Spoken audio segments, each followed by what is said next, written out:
मैथिल गान के हमरा दुनू गोटे के तरफ से प्रणाम।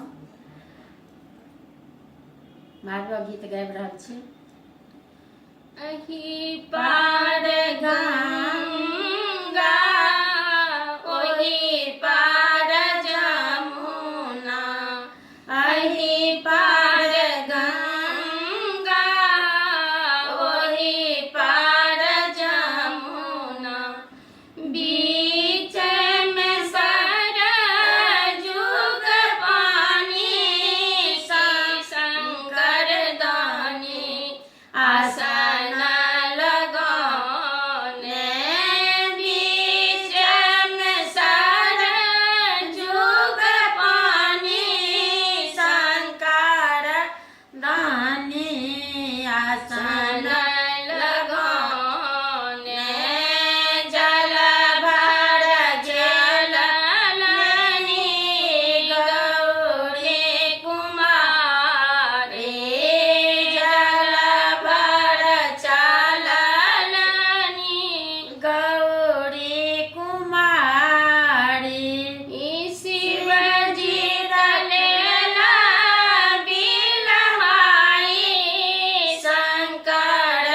दानी, आसन लगाने शिव जी दलेला बिलमाई शंकर दानी, आसन लगाने जोरू जोरू आहे शिव हमरो अचरबा, छोड़ू छोड़ू आहे शिवा हमारो आचार, हम हूँ तबारी कुमारी शंकर दानी, आसन लगौने हम हूँ तबारी कुमारी शंकर दानी, आसन लगौने जुनी कानु जुनी खिजू गौरी कुमारी, जुनी कानु जोनी खीजू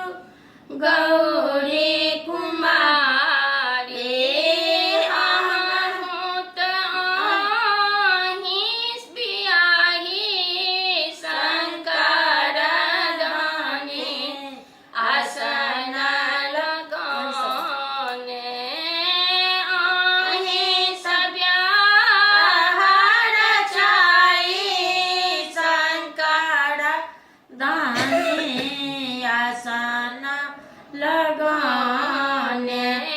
बाट रे बटोहिया की तुही मोर भैया, बाट रे बटोहिया की तुही मोर भैया, नेने जाहू बाबा के समाधि शंकर दानी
जोगिया